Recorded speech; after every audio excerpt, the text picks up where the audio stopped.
The girl in a worn camo jacket and carrying an old cloth bag stepped past the front desk, and the whole office paused for a second, then burst into laughter. A staffer quipped, "You here for an interview or prepping for a sniper mission?" Another snorted, "She must think Def Corps is a barracks."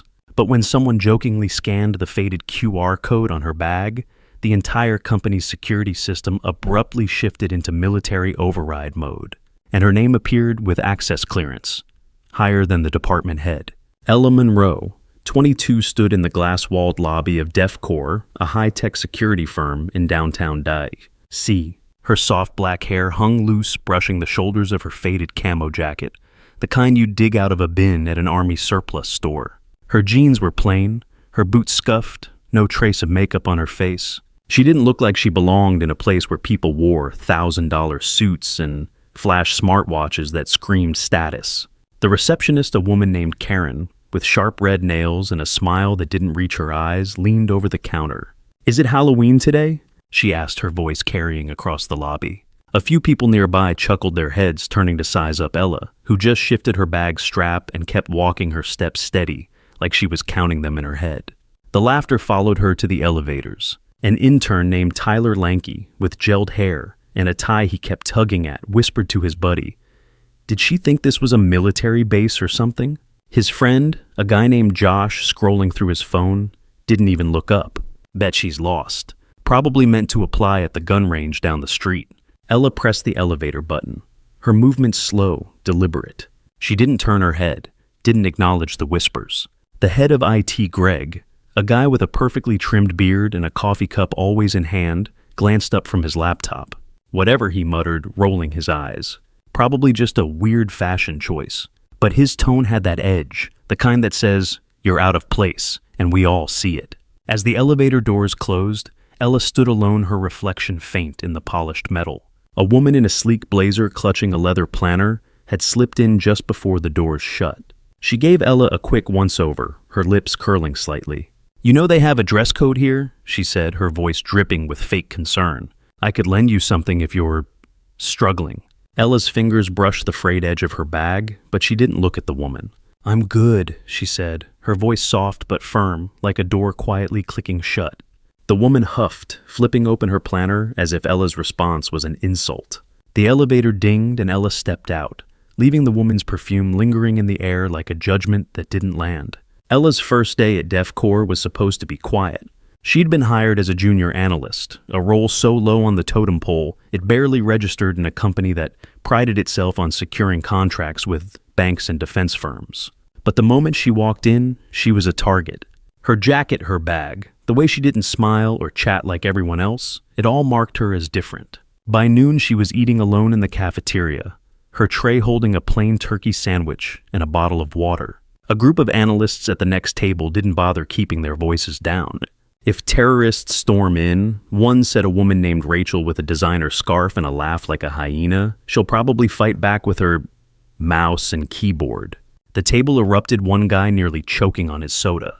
Ella took a bite of her sandwich, her eyes fixed on the table, but her fingers tightened around her water bottle just for a moment. In the break room later that day, a senior analyst named Lisa with manicured nails and a habit of name-dropping clients spotted Ella refilling her water bottle. "Oh, honey," Lisa said, her voice loud enough to draw eyes that jacket's giving survivalist chic. "Did you borrow it from your brother's hunting trip?" The room tittered, a few people hiding their smirks behind coffee mugs. Ella turned, capping her bottle with a soft click. "It keeps me warm," she said, her eyes meeting Lisa's for a brief second before she walked out. The room's laughter faltered, Lisa's smile tightening as she realized Ella's calm had somehow made her look small. Nobody said it, but the air shifted like a crack forming in glass. Tyler, the intern who'd been eyeing her bag, couldn't resist. He'd already posted a photo of it to his Instagram story, captioning it, "Vintage Trash Vibes."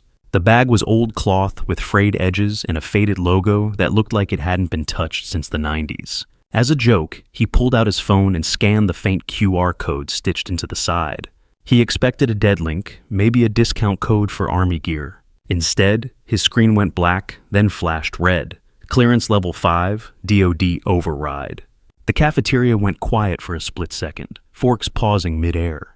Tyler laughed, nervous. "Probably a glitch," he said, but his hands were shaking as he shoved his phone back in his pocket. The IT director, Mark, a guy with a perpetual frown and a coffee stain on his tie, was standing nearby when the alert popped up on Tyler's phone. His eyes narrowed and he grabbed his radio, his voice low but sharp. "Security, get to the cafeteria." Now, two guards in black polos appeared, their radios crackling as they approached Ella's table. "Ma'am," one said, his hand resting on his belt, "we need to talk about that bag." Ella looked up, her face calm, no trace of fear. "It's a backup tag," my father added. She said, her voice soft but clear, like she was explaining something obvious. Back when he designed this system, the guards exchanged a glance. Mark's frown deepened and he snapped, "Check it." They ran the QR code through DEFCOR's internal database. The results came back in seconds. The code was linked to a military override protocol buried in the company's infrastructure, set up 4 years ago, when DEFCOR was still a startup. Ella's name was listed as an authorized user clearance, higher than Mark's, higher than anyone in the building. The guards stepped back, their hands dropping to their sides. Tyler, still clutching his phone, muttered, "No way." Mark didn't say anything, but his jaw clenched as he turned and walked away, leaving Ella to finish her lunch alone.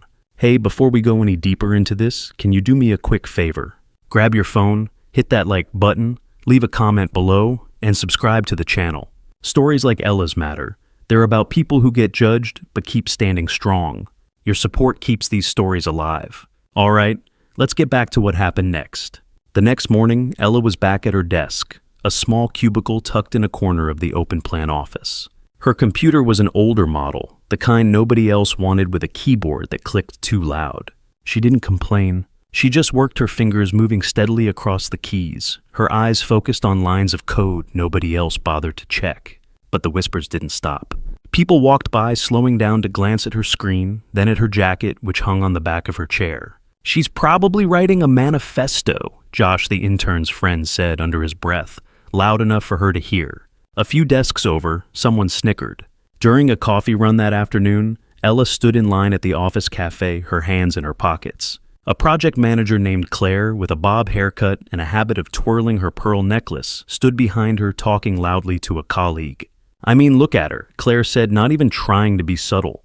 "Who shows up to a tech firm dressed like they're hiding in the woods? It's embarrassing." Ella's shoulders didn't move, but her hand paused as she reached for her wallet. She paid for her black coffee, no sugar, and turned to leave her eyes brushing past Claire's for a fraction of a second. "Keep the change," she said to the barista, her voice steady, but the air around her felt heavier, like she had left something unsaid that Claire would never understand. At a brainstorming session later that day, the team was packed into a glass-walled conference room, tossing around ideas for a new firewall. DEFCOR's servers handled sensitive data bank transactions, defense contracts, even some classified government projects. The pressure was on to stay ahead of hackers. Ella raised her hand, her voice cutting through the chatter. "What about a layered military mesh architecture?" she said. "It's adaptive, decentralized, hard to crack." The room went quiet, then burst into laughter. Rachel, the engineer with the diamond bracelet that sparkled under the fluorescent lights, snorted. "What is this Mission Impossible?" The CTO, Paul, a guy who checked his watch mid-sentence like he had somewhere better to be, frowned. That structure was outdated after the Iraq War. "Move on." Ella didn't argue. She just nodded, her pen scratching notes on a yellow legal pad. Her face stayed calm, but her shoulders were a little stiffer, her grip on the pen tighter. Tyler, still riding the high of his Instagram likes, grabbed a marker and wrote on the whiteboard, "Ella =, extremely lost, laughably ambitious." The room snickered again, phones clicking as people snapped photos to share on Slack. Ella kept writing, her eyes never lifting to the board. She didn't need to see it. She'd heard the laughter, felt the weight of every stare. After the meeting, Ella lingered in the conference room gathering her notes. A janitor, an older man with gray stubble and a quiet demeanor, was wiping down the whiteboard. He paused, looking at the words Tyler had written. "Kids these days," he muttered, shaking his head. "They don't know who they're messing with." Ella glanced at him, her expression unreadable, but her fingers slowed as she zipped her bag.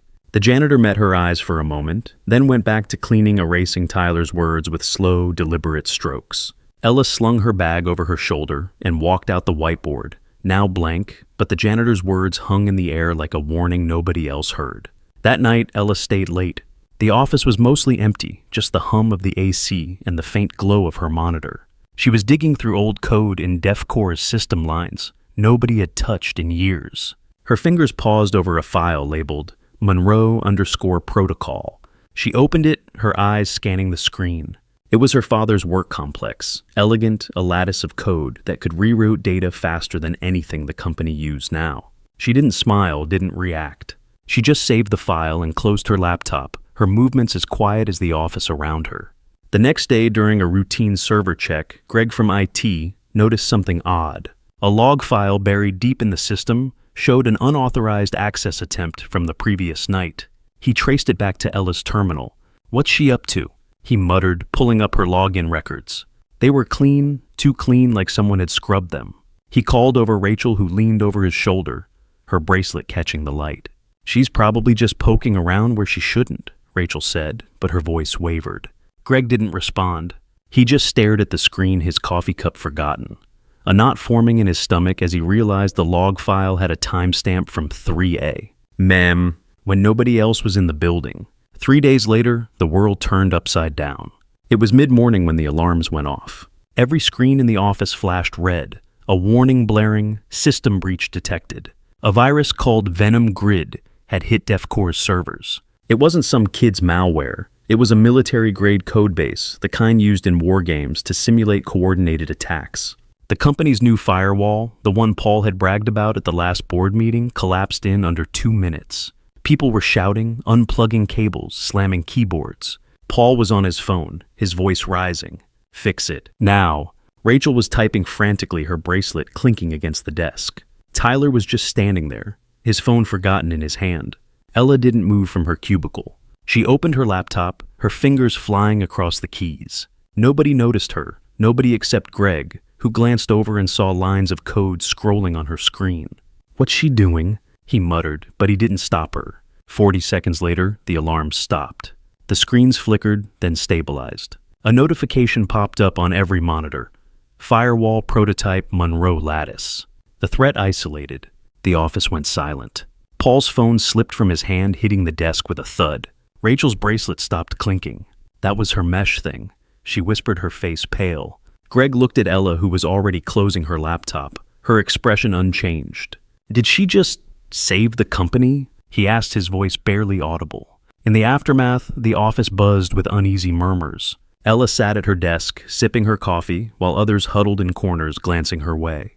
Paul called a meeting, but before it started, he pulled Mark aside, his voice low. "She shouldn't have access to that kind of code," he hissed. Mark nodded, his coffee stain more noticeable now. "I'll check her credentials again," he said, but his hands were unsteady as he typed. Across the room, Ella set her cup down, the ceramic clinking softly against the desk. She opened her laptop again, her fingers hovering over the keys, and for a moment her eyes flicked to a small photo tucked into her bag. A faded image of a man in uniform, his arm around a younger Ella, both smiling under a desert sun. The news spread fast. By lunch, people were whispering about the Monroe Lattice. Paul called an emergency meeting, his watch forgotten as he demanded answers. Who authorized that code? He snapped. Nobody answered. Ella sat at the back, her hands folded, her eyes on the table. Rachel, sitting across from her, kept glancing at her, then away, like she couldn't decide whether to apologize or hide. Tyler wasn't laughing anymore. His phone stayed in his pocket, his Instagram story untouched. The meeting ended with Paul storming out, muttering about protocol breaches. Ella just stood up, grabbed her bag, and left the room, her boots echoing in the silence. Later that afternoon, a junior coder named Sam, a quiet guy who usually kept to himself, approached Ella's cubicle. He held a printout of the Monroe Lattice code, his hands trembling slightly. I looked at it, he said, his voice barely above a whisper. "It's brilliant. Like next-level stuff. Where'd you learn this?" Ella looked up her pen, pausing mid-note. For a moment, her eyes softened, but she didn't smile. "My dad," she said simply, then went back to her work. Sam stood there clutching the paper, his face a mix of awe and confusion. He walked away, the printout crinkled in his grip like he'd just seen something he'd never unsee. That weekend, DEFCOR held a team-building retreat at a fancy hotel outside the city. There were trust falls, catered lunches, and a tug-of-war game by the pool. Ella showed up in her usual camo jacket, her hair tied back in a loose ponytail. When the tug-of-war started, she shrugged off her jacket to join in. As she reached for the rope, her shirt lifted slightly, revealing 3 jagged scars running from her shoulder to her lower back. The team went quiet, their hands pausing on the rope. Derek, a sales rep with a fake tan and a laugh that carried across the room, whispered, "That looks like a blade wound." Chris, the team leader with a smirk that never quite faded, leaned in. "Probably got those playing Call of Duty in VR." A few people laughed, but it was nervous, unsteady. During the retreat's dinner, Ella sat at the edge of a long table her plate barely touched. A group of executives at the other end, including Claire with her pearl necklace, were toasting to a new client deal. Claire raised her glass, her voice carrying. "To success and to keeping our image polished," she said, her eyes flicking toward Ella. The table laughed, glasses clinking. Ella's fork paused midair, then she set it down, her movements slow. She pushed her chair back, stood and walked to the balcony, her silhouette framed against the night sky. The laughter at the table faded, and Claire's necklace suddenly felt too tight around her throat. Monday morning, Ella was in the backup server room, a small space filled with the hum of cooling fans and the glow of screens. She was checking a terminal, her fingers moving over the keyboard with a rhythm that felt practiced, almost instinctive. When she spoke to log in, the voice security AI lit up. "Identify your call sign," it said. Ella hesitated, her fingers pausing. Then, in a low voice, she said, "Echo 22. The system beeped, scanned her fingerprint, her voice, and unlocked. The screen flashed, Deep Ops mode activated. A classified map appeared, Operation Silent Falcon, tracking illegal arms shipments near the Ukrainian border. In the corner in small text, Contingency Agent Echo 22 active. Victor, the head of data. Ops, a guy with a buzz cut and a scowl that could stop traffic, walked in just as the map loaded. His eyes widened, then narrowed. "What are you doing?" he shouted. Accessing military intel is a federal offense. Alarms blared, red lights flashing. 2 guards stormed in their radios, crackling. "Hands up." One barked. Ella didn't move. She looked at Victor, her voice steady. "If I don't go in, your men will die on the border." Victor's face turned red. "Call the FBI." he yelled. The guards stepped closer, their hands on their belts, but Ella's eyes didn't leave Victor's. She didn't raise her voice, didn't flinch. She just stood there, her presence filling the room. As the alarms wailed, a young tech named Mia, who'd been shadowing Victor, froze in the doorway. Her eyes darted between Ella and the screen, the map's red lines pulsing like a heartbeat. "Wait," Mia said, her voice shaking. That's live data. How does she have access?" Victor ignored her, but Mia stepped closer, her tablet clutched to her chest. Ella glanced at her just for a second, and something passed between them, a flicker of recognition, like Mia saw something nobody else did. Ella's fingers kept moving, rerouting data streams, her focus unbroken even as the guards shouted for her to step back. Before anyone could act, the building shook. A low, rhythmic thud grew louder, rattling the windows. People ran to the glass walls, looking up. A Black Hawk helicopter, its black paint gleaming, descended onto the rooftop. The insignia on its side was unmistakable, a classified DoD airborne unit. A military officer in full gear stepped out, megaphone in hand. "Deploying Agent Echo 22, this is an urgent directive," he shouted. The crowd parted, every eye turning to Ella. She stepped forward, her face like stone, and walked toward the helicopter. She didn't look back, didn't say a word. She climbed aboard, and the Black Hawk lifted off its blades, drowning out the stunned silence below. On the rooftop, as the helicopter's roar faded, Josh dropped his phone, the screen cracking on the concrete. He'd been filming thinking it'd be another viral moment. Now his hands shook and he didn't pick it up. Rachel stood frozen, her bracelet catching the sunlight, her face drained of color. She wasn't just an analyst," she whispered, her voice breaking. The crowd dispersed, some heading back inside, others staring at the sky as if Ella might reappear.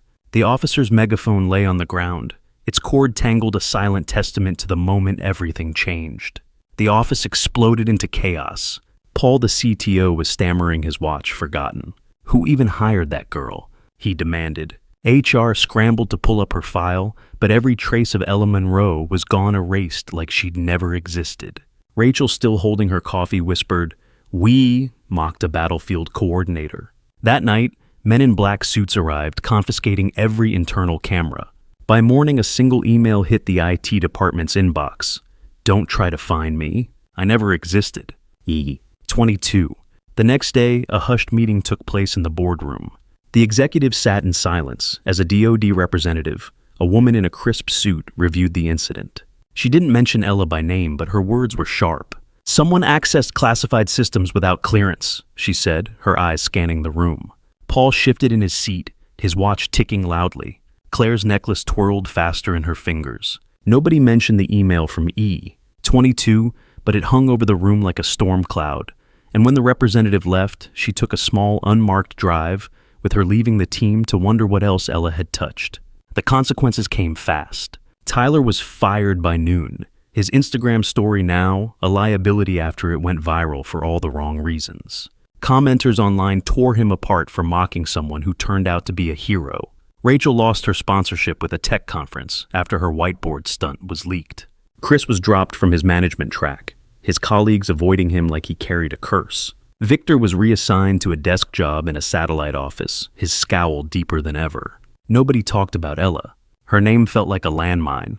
A week later, Congress held an emergency hearing. The room was packed, cameras flashing. The title on the screen, Black Ops Echo Protocol Leak. Generals sat stone-faced, refusing to answer questions about Echo 22. A senator pressed, "Is she even real?" Only one general, an older man with gray hair and tired eyes, spoke. "She's real," he said, "and she chose to disappear, to keep the world quiet." A leaked Black Hawk video surfaced, showing Ella in the co-pilot seat, her voice calm, "Scrub the logs. No pursuit. Falcon reset complete." In a small diner miles away, the TV above the counter played the hearing on mute. A waitress wiping down tables glanced at the screen, then at a customer sitting alone in the corner. It was Ella, her camo jacket folded beside her, her bag on the floor. She sipped her coffee, her eyes on the horizon outside the window. The waitress hesitated, then slid a slice of pie onto her table, no charge. Ella looked up, her fingers brushing the mug, and nodded once, a silent thank you. The diner's radio crackled a news report mentioning a mystery agent, but Ella didn't flinch. She just ate her pie, one slow bite at a time. Somewhere far away, Ella sat on a stone ledge by the sea waves crashing below. Her headset blinked green. "Secure channel confirmed, Commander," she said softly, her eyes on the horizon. Her camo jacket moved in the wind, her bag beside her, untouched. For everyone who's been judged, who's been looked down on for how they look or where they come from, this is for you. Your strength is real. The truth always rises. Where are you watching from? Leave a comment below and hit follow to walk with me through heartbreak, betrayal, and finally healing.